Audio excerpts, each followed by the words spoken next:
Kekayaan 4 orang terkaya RI setara harta 100 juta warga miskin. Liputan6.com 5 April 2018.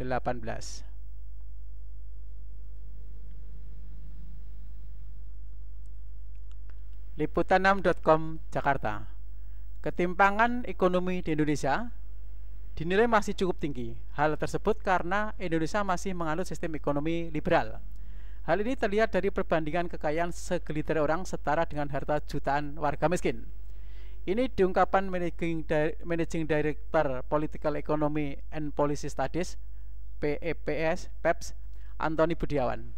Ekonomi Indonesia saat ini sangat liberal, yang terlihat bahwa 4 orang terkaya Indonesia setara bahkan lebih dari 100 juta kekayaan penduduk miskin, ujar Antoni saat memberi paparan pada acara seminar ekonomi di era Jokowi di Jakarta, Kamis 5 April 2018. 1% dari orang kaya di Indonesia itu menguasai 50% perekonomian Indonesia. Betul.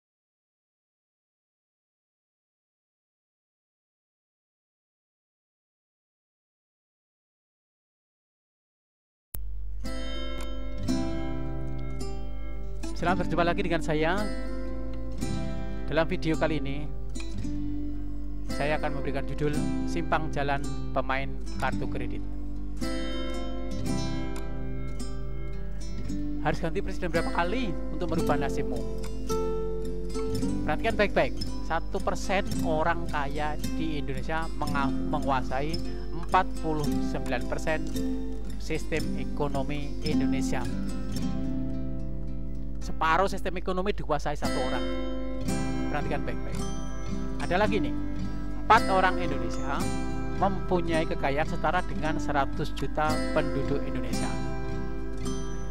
Apa masih mungkin sistem ekonomi disebut adil? Anda perhatikan baik-baik. Anda orang yang memahami angka-angka ini atau bukan?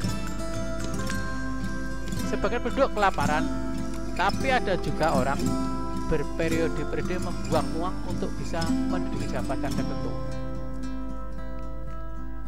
Nyalon bupati, nyalon anggota DPR, nyalon gubernur.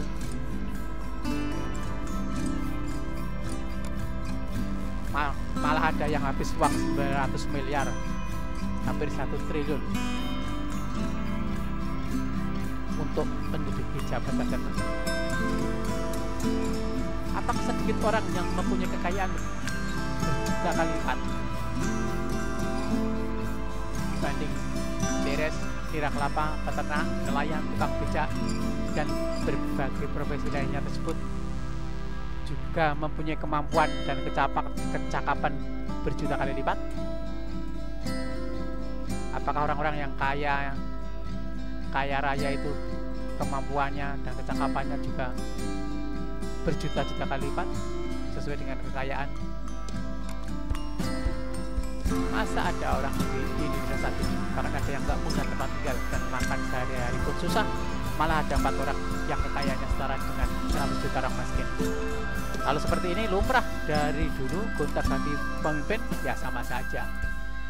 Dari mbah-mbah saya dulu turun-temurun menanam padi untuk makan sehari-hari, dan sebagian padi jadi makanan orang-orang serakah itu. Petani menanam sayur, cari ikan di laut untuk kebutuhan makan sendiri, tetapi orang-orang serakah itu juga ikut makan dengan lauk ikan laut atau sayur. Bertahun-tahun tenaga kalangan bawah juga diperas untuk perut-perut mereka, tetapi balasannya apa? Seberapa besarkah tenaga dan pikiran mereka dicurahkan untuk memperhatikan saudara-saudara yang rakyat kecil? Oh, hanya ngakali kami mengumpulkan kekayaan yang bersumber dari kami dengan bermain di dalam tukar-menukar uang kertas, atau mengumpulkan kekayaan dari banyaknya penduduk ini dengan cara menjual kertas berupa saham, atau bersekongkol dengan bank menggelembungkan nilai sertifikat yang berupa kertas dari tanah-tanah yang ada di kota, lalu merampok uang bank yang itu adalah tabungan dari kami, ratusan juta pekerja petani dan rakyat kecil, yang kami sendiri diprovokasi untuk jangan pinjam uang bank. Pinjam itu memalukan, itu riba, itu tidak baik. Lalu ada yang komentar, yang nggak punya apa-apa seperti penderes atau tukang beca atau nelayan miskin itu kan bodoh, pemalas. Aduh.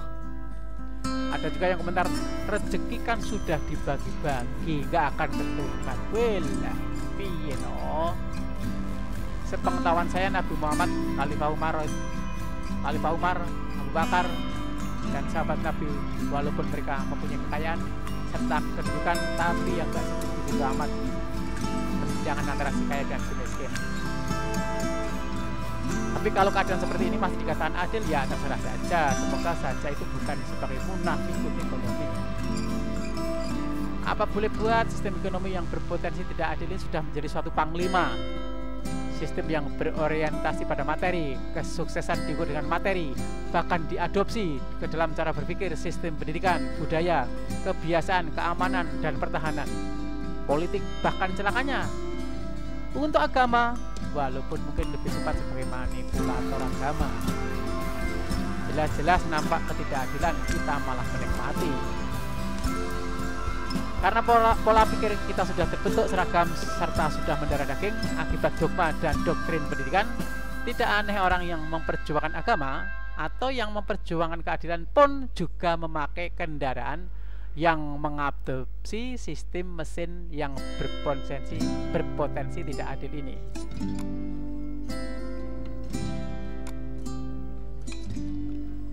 Demikianlah video saya kali ini, dan simak video lain yang saya upload di YouTube berikut ini.